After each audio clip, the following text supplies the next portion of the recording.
নমস্কার বন্ধুরা, আজকে আমি তোমাদের কাছে চলে এসেছি নতুন আর একটা আলোচনা নিয়ে। চলো আজকের আলোচনা শুরু করে দিই। প্রথমে বলি, আজকে যে বিষয় নিয়ে আলোচনা করব সেটা হলো আজকালকার বাচ্চারা আর আগেকার দিনের বাচ্চাদের মধ্যে একটা পার্থক্য আছে। আজকালকার বাচ্চাদের কি আমাদের শেখাতে আমরা মায়েরা বাবারা ভুলে যাই, সেই নিয়ে আজকের আলোচনা। কি বিষয় আমাদের জানতে হবে, শিখতে হবে, সেটা একটু আলোচনা করব। চলো বন্ধুরা শুরু করে দিই। প্রথমে বলি, আজকালকার বাচ্চাদের কোনো দোষ না। একটা শিশু, সে তো একটা সাদা সাদা খাতার মতন। তাকে যেভাবে তুমি মানুষ করবে সেইভাবেই সে মানুষ হবে। বেশিরভাগটা দোষ হয় মা বাবার চাহিদার জন্য। মা বাবার যে যতটা চাহিদা, সেই চাহিদাটা পূরণ করতে বাচ্চারা না করতে পারলে মা বাবা যেমনি রেগে যায়, তেমনি বাচ্চাটাও সেই জিনিসটাই কিন্তু ফলো করছে, সেই জিনিসটাই কিন্তু শিখছে। তার মধ্যে একটা চাহিদা জিনিসটা ঢুকে যায়।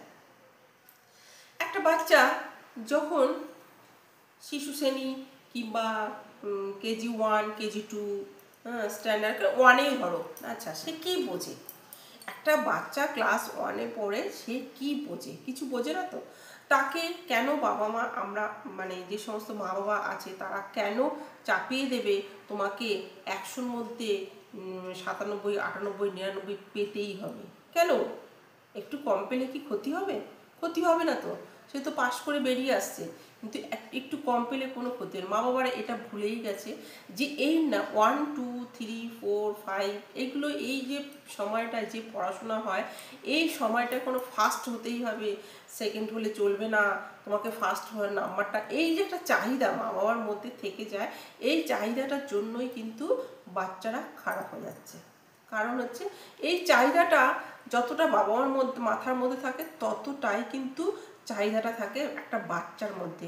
সেও কিন্তু ভাবে মা বাবাকে সন্তুষ্ট করতে হবে, যার জন্য সেও কিন্তু চাহিদাটা পূরণ করার জন্য সেও কিন্তু উদ্বাস্ত হয়ে পড়ে যে আমাকে মা বাবাকে শান্তি দিতে হবে, মা বাবা যা চাইছে সেটা করতে হবে। কিন্তু মা বাবার দোষেই কিন্তু বাচ্চাগুলো খারাপ হচ্ছে। আমরা কি বাচ্চাদের শেখাতে পারি না যে আমরা বাচ্চাদেরকে যদি বলি তোমাকে জিততেই হবে, এটা কোনো কথা না। জিতে কি হবে? কখনো কখনো বাচ্চাদেরকে হারতেও শিখতে হয়। হারার পরে যখন একটা বাচ্চা হেরে যাবে, সেই হেরে যাওয়ার তার যে অনুভব, সেই সেটা বুঝতে পারবে যে সে হেরে গেছে। তারপরে যে হেরে যাওয়ার পরে তারপরে যে কঠিন পরিশ্রম করতে হবে, তাকে আবার উঠে দাঁড়াতে হবে, উঠে দাঁড়িয়ে তাকে আবার দৌড়াতে হবে। এই দৌড়ানোটা তাকে নিজেকে পরিশ্রম করে বোঝাতে হবে। এটার কিন্তু দরকার বাবা মাকেই শিখিয়ে দেওয়া যে তুমি হেরে গেছো, তার কোনো ক্ষতি নেই। তুমি হেরে গেছো খুব ভালো, কিন্তু তোমাকে সবসময় জিততে হবে সেটা কোনো ব্যাপার না। তুমি হেরে গেছো, হারার পরে তোমাকে যে আবার দৌড়াতে হবে, উঠে দাঁড়িয়ে দৌড়াতে হবে, সেটা একটা বাবা মাকে বোঝাতে হবে যে এটা কোনো ব্যাপার না, তুমি কঠিন পরিশ্রম করো, তুমি আবার পারবে, তুমি এর থেকে আরও ভালো কিছু করতে পারবে। যখন ধরো দৌড়াচ্ছে একটা বাচ্চা, যখন দৌড়াচ্ছে হেরে যাওয়ার পরে যখন দৌড়াতে গিয়ে হয়তো পাশের বাচ্চাটা হয়তো সে হোঁচটকে পড়ে গেল, সেই বাচ্চাটাকে যে টেনে তুলতে হবে, সেটাও কিন্তু বাবা মাকে শেখাতে হবে যে তোমার পাশের বন্ধুটি যে পড়ে গেছে, তাকে তুমি টেনে তোলো, তাকে তুমি টেনে তুলে তারপরে তুমি তাকে নিয়ে আবার দৌড়াও। এটা কিন্তু বাচ্চার মধ্যে সবসময় অভাববোধটা জানতে দিতে হবে।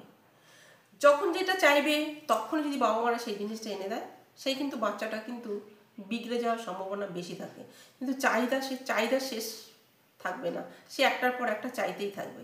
সেই জন্য প্রতিটা বাচ্চাকে মানুষ করতে গেলে বাবা মাদের এই কথাটা মনে রাখতে হবে যে চাহিদাটা সে যতটা চাইবে তার মধ্যে থেকে অভাববোধটা দেখাতে হবে।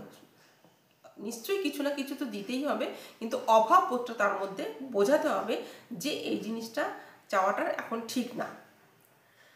দেখো, একটা বাচ্চা বন্ধু হয়ে বন্ধুর পাশে থাকতে হবে, এটাও কিন্তু বাচ্চাদের শেখাতে হবে।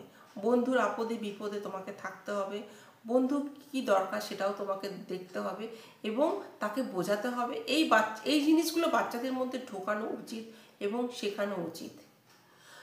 কোনো বাচ্চাকে মানুষ করতে গেলে যদি সেই বাচ্চাটা কোনো অন্যায় কাজ করে, তার জন্য সেই বাচ্চাটাকে শাস্তি পেতে হবে, এটাও কিন্তু প্রতিটা বাবা মাকে শেখানো দরকার। যে তুমি অন্যায় কাজ করছো, তার জন্য তোমাকে শাস্তি পেতে হয়েছে, এটা কিন্তু শেখানো দরকার। প্রতিটা বাচ্চাকে এটা শেখানো দরকার যে সম্পত্তি আর সম্পদের মধ্যে একটা পার্থক্য আছে। এটা কিন্তু প্রতিটা বাবা মাকেই শেখানো দরকার। তো চলো বন্ধুরা, আজকে এইটুকু বললাম। যদি ভালো লাগে তো অবশ্যই লাইক কমেন্ট করো। নমস্কার।